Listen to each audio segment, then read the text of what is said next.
In the Bible, we learn that the Jewish people were in exile, and that they were exiled for 210 years.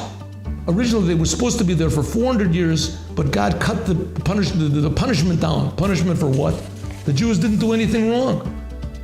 Why did they have to be in exile?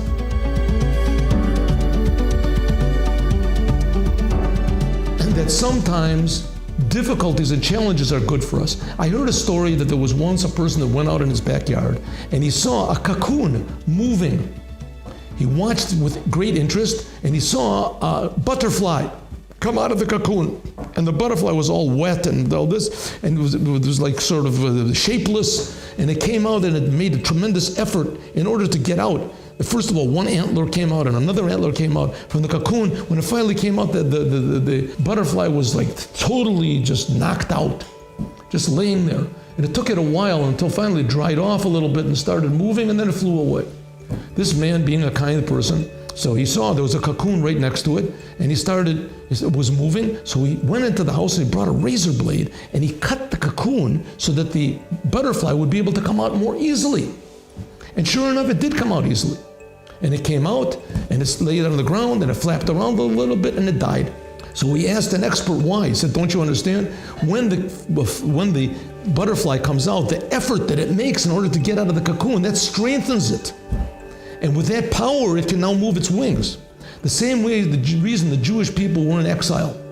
They were in exile to strengthen them, to strengthen their faith, to strengthen their connection to God. Don't think I'm trying to explain suffering.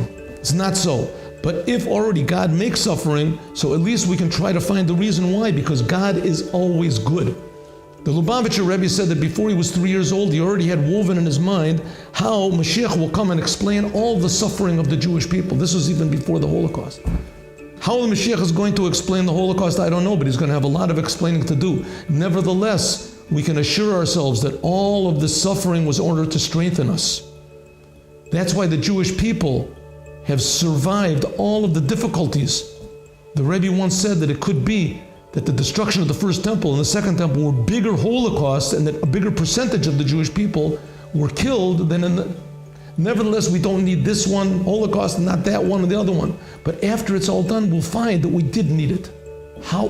Who knows? But that'll come to strengthen us. And that's the whole essence of what the Jewish people are, Am Yisrael Chai, that will realize that the true strength of the Jewish people is to give blessing and beneficence and holiness to the whole entire world.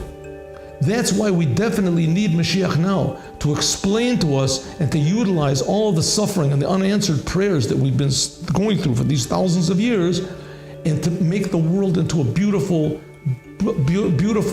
I say, elevated place like that butterfly.